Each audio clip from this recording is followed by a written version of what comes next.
I just know that I am very bad when it comes to the arts, theater, music. I'm not musically inclined. Like the only thing I was given was like a small semblance of athleticism. And so I leaned into sports. Mm-hmm. And I just know the way the universe thinks it's funny that I'm going to end up with more than one kid that's either like arts, like a sculptor, like that sort of thing where I'm just like, I got nothing. I will applaud you and I will marvel at what you create and I will be there in the audience to cheer you on, but I have no fucking clue what I'm doing. That feels like best case scenario though to me. I would want it's like far enough removed. I really, if and when I have children, I'm like, please don't do this. I don't want you to do this. I just for their own sanity and for the harsh reality of it, I would love if my kid wanted to do something that could not be further from being an actor. I just think it would be an interesting color and flavor in my life. Like, let's do something that I don't usually mix it up a little. Yeah. I grew up going to all of my sister's soccer games, which was so deeply boring to me. And I would hide under the bleachers and hang out with the girls who were the other sisters who had to be dragged on to along for the ride as well. But damn, that shit was boring. Yeah. Sorry. When you're not playing, especially as a kid, I still remember my sister and I did Irish dancing. I would get dragged to Irish dancing and I would be in the lobby and I would be like, either put me in the class or don't bring me, mom. Like, this is lame. I'm out. And then I got in the class and it was fine. Yeah. And I'm like, I don't know how I entertained myself back then. Sticks. It was like the vending machine was my entertainment. I still remember being under a tree while my sister was at soccer, being under a tree with a stick and like carving in the dirt under the tree or like trying to slowly dig out the roots of the tree. Mm-hmm. Those were my ADHD activities. Lots of like pulling grass on the ground, sitting on the sidelines. Yeah, absolutely. Yep.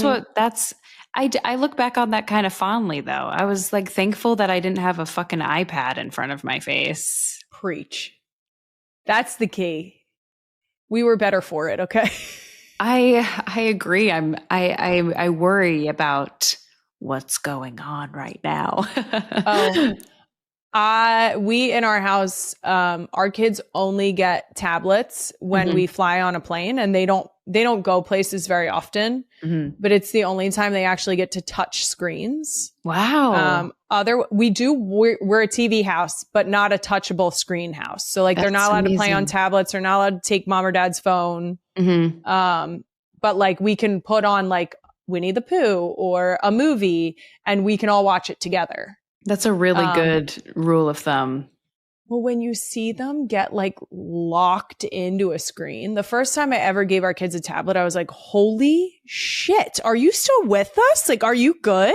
Yeah. It was alarming how like fully zoned in they were, where I was like, I'm good. It's scary. I don't like it. Well, it does something to your brain. And if you grow up having that accessibility to the whole universe at your fingertips, I imagine some studies will be coming out in coming years about the difference in brains between, our us and then the newer generations. I just feel it's a bummer. It is very much a bummer. Because there's no choice. Yeah, of course you're going to have a phone when you're like 5 now. See, I've gotten dragged a couple times for my concept of what I'm calling the kitchen phone, because I firmly believe our children will not have a phone that is their phone until they are in their teenage years. Yeah. And besides that, there will be an extra cell phone that lives in the kitchen that if you're going somewhere that like your parents are not, that you could take with you out of the house, but otherwise it does not leave the first floor of the house. That's a great, because we had phones and I know that I didn't need full access to everything and everyone at any given time of the day. So my kids don't either. Yeah. It's just the world telling you that you do. because everyone else has it, but I think that's not a way to live. And so it's commendable. Thank you. Yeah, the kitchen phone. They'll get made fun of for a little bit while they don't have a cell phone, and I'll say too damn bad. Do you really think like are kids making fun of kids for not having phones? I'm sure they are. I mean, I think so. Kids suck.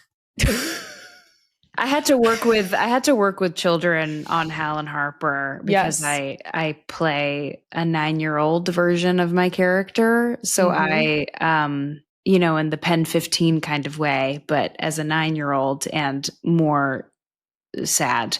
But I was around children, and I'm not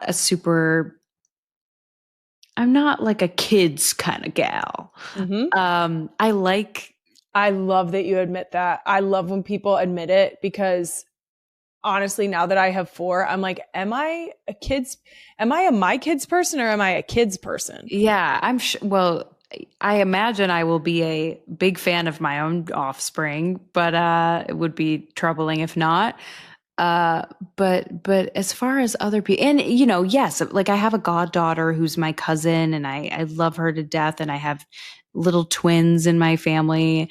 So I love kids that are related to me. I think anywhere outside of that gets a bit rough. Yes. So I totally understand. But I was working with 9-year-olds on Hal and Harper, and they were fine. Like I wasn't trying to strike up a conversation with them, and they weren't really trying to talk to me either. But it was, I mean, my character is supposed to feel out of place amongst them anyways. But it was definitely funny to be. I don't know, what other situation would I be in filming in a 3rd grade classroom? But it was interesting. Kids are really, when you just put a camera on them and let them go, it's so good and funny. We have so much unusable footage from when my kids crash this podcast set, and it is just, it's chaos. Like, put them in front of a microphone even, and they're just like, let me tell you about this thing that happened 17 months ago.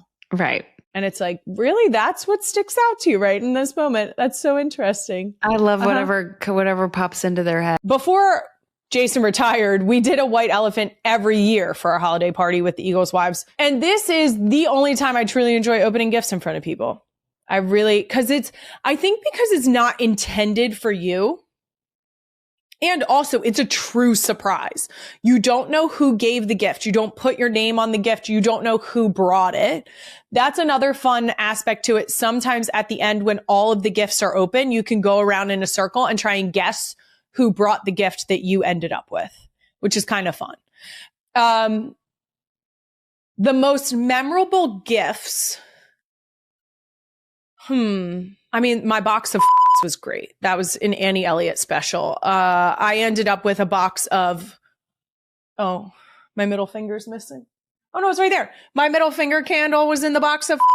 There was a Christmas ornament of an elf giving the middle finger. The Subtle Art of Not Giving a is also a book that was included in there. She's under here. You might be able to see her. Can you see her? She's under there. Squirrel's back. That's a full-blown squirrel, though. That's a hefty-ass squirrel. He's big boy. Look at him. He's trying to hide a nut right now. Okay. I will tell you that I brought the exact same gift every single year. Okay? And this is my sleeper gift for a white elephant.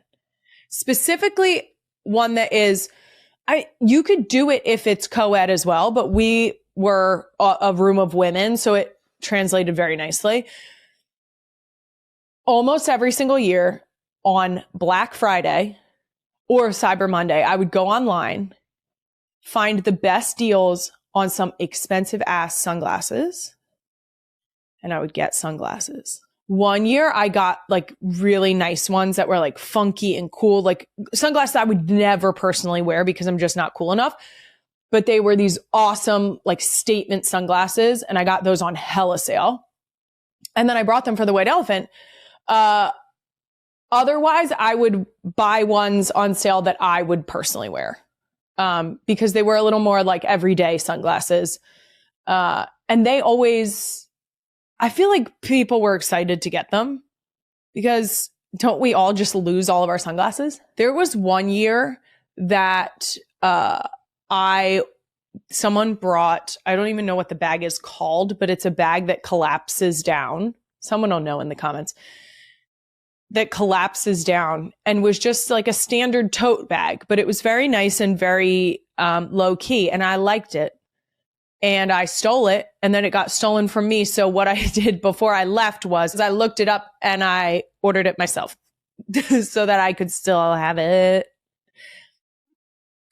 because that's on not being a purse person, but knowing when a bag was going to do what I needed it to do. Things that people, again, not necessarily a specific size, that a bunch of people would enjoy are great gifts.